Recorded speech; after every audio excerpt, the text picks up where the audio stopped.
victoria electoral, hay un acuerdo, y aquí sí que podemos avanzar un elemento relativamente novedoso. Se está planteando en la oficina de Zelensky que sea el día de Año Nuevo, no se sabe si es Nochevieja o el Año Nuevo, cuando Zelensky pueda anunciar unas elecciones en el país, en una intervención pública que podría coincidir con esas fechas, precisamente con ese cambio de año, según están apuntando varias fuentes de Kiev. El mayor temor en estos momentos del presidente ucraniano no es ni ser procesado, porque tiene la garantía de Estados Unidos de que se le va a proteger. Claro, a cambio también de que en ningún momento se pueda determinar ninguna responsabilidad rusa con respecto a los crímenes de guerra, y la preocupación de Zelensky es que él es el objetivo en estos momentos de grupos radicales que le han ayudado en los últimos años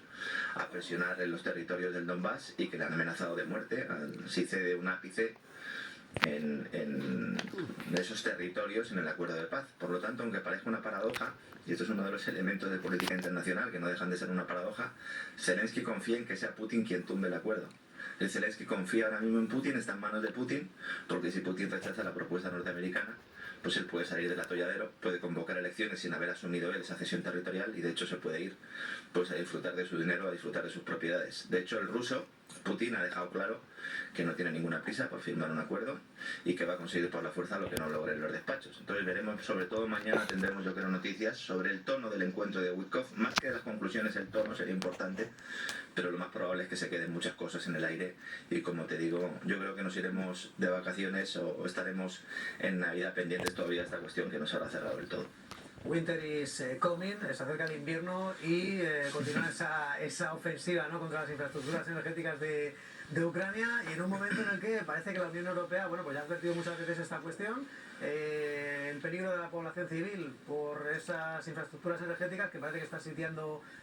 Rusia, también Ucrania, al sector petrolero ruso, pero lo cierto es que el cambio climático parece que es otro multiplicador de amenazas, o al menos lo ven así en la Unión Europea. Lorenzo, no sé hasta qué punto ese pack, ¿no?, de clima, seguridad energética, defensa,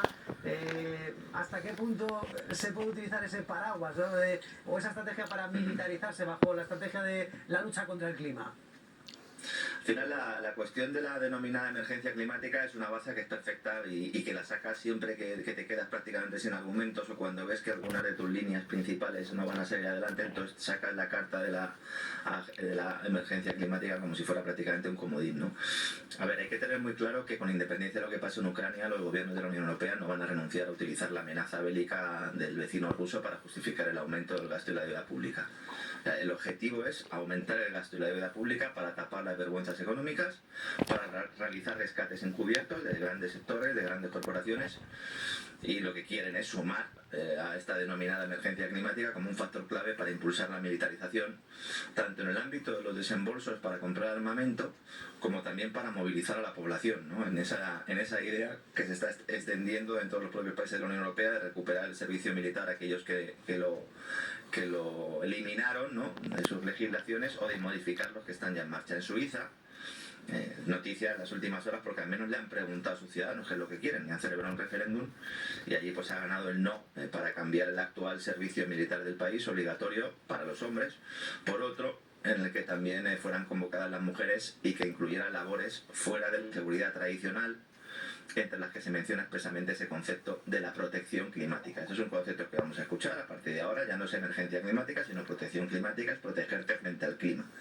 Entonces vemos cómo desde las élites europeas se intenta colar con calzador esa idea de que el ser humano está en una guerra contra el clima. A ver, esta idea no se le ha ocurrido a uno por la mañana cuando se levantaba con el pantalón de cuadros. Esto está muy bien estudiado, porque es una guerra que no se puede ganar. Es una guerra ficticia, para empezar. Luego es una guerra que no se puede ganar. ¿Cómo vas a luchar contra el clima? Podrás adaptarte a lo que sucede en el clima, pero no vas a luchar contra él, ¿no? Al final esto es un poco la imagen del Quijote intentando luchar contra los molinos. Esto no se puede ganar. Y por eso es perfecta para mantener a las sociedades en estado de emergencia permanente, que justifique todo tipo de medidas regulatorias y confiscatorias. Es importante entender, sobre todo que las personas que están muy concienciadas con el tema del cambio climático también entiendan que esto no tiene nada que ver con el cambio climático, no tiene nada que ver con la protección de la naturaleza, es ingeniería social. Es ingeniería social destinada fundamentalmente a generar, bueno, pues cambios en los patrones de consumo, de ahorro, de inversión, y también en las propias mentes de los ciudadanos, tanto desde el punto de vista económico como de reducción de libertades y de derechos ciudadanos. Y al mismo tiempo los prebostes europeos también están preparando el escenario para una nueva configuración de la estructura de la OTAN en el viejo continente, que está por ver lo que va a pasar con esa estructura si de verdad hay un acuerdo entre Rusia y Estados Unidos a tantos niveles como planteaba el borrador inicial de 28 puntos. A medida que Washington va reduciendo el despliegue de tropas estadounidenses en Europa, pues se va haciendo evidente este problema, que es una cuestión en la que se centraba, ¿verdad?, en las últimas horas la agencia Bloomberg, en un reportaje que recomiendo a todo el mundo, porque ilustra muy bien cuál es la posición en estos momentos.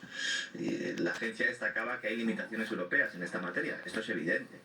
pero también es verdad que se emplea este relato como una argucia propagandística para justificar precisamente esa militarización europea, la adopción de un plan a largo plazo para crear una economía de guerra, que esto se ha hecho siempre, pero en este caso pues se quiere hacer una economía de guerra sin guerra. ¿Cuál es un problema? Porque a lo mejor es que al final acabas provocando esa guerra,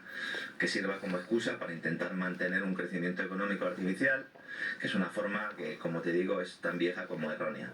Y luego además es falaz, porque la industria de armamento comunitaria y los ministerios de defensa dependen completamente de Estados Unidos, tanto en lo que respecta a los llamados facilitadores estratégicos, este es un concepto que incluye defensa aérea, ataques de largo alcance, los famosos misiles, también inteligencia. Entonces recordemos que en octubre Washington ya ha anunciado que en Rumanía, que alberga varias bases de la OTAN, las tropas estadounidenses se van a reducir notablemente, prácticamente a la mitad. En Bulgaria lo mismo, en Eslovaquia también, en Hungría, y según el secretario de Guerra de Estados Unidos o secretario de Defensa, el del Pentágono, Pete Hegseth, la medida esta ha sido coordinada con el secretario general de la OTAN, con Mark Rutte, y con los aliados, entre comillas, o súbditos, con lo cual, aunque ahora algunos echan las manos a la cabeza, todo esto está pactado. Por lo tanto, aunque se pueda vislumbrar una solución al conflicto de Ucrania, pues la agenda de la Unión Europea dentro de ese programa de rearme institucional no va a variar en lo sustancial, en todo caso podría incluso incrementarse con el consiguiente riesgo que ello puede producir en el futuro de cara a una confrontación con Rusia, si este programa de gasto y de deuda pues se acompaña con medidas de presión reales al Kremlin, empleando sobre todo ese ariete conformado por los países bálticos y una Polonia que parece dispuesta a volver a estar en el origen de una guerra mundial. Esperemos, como siempre digo, que reine la cordura, aunque cada vez esta cordura pues brille más por su ausencia, ¿no?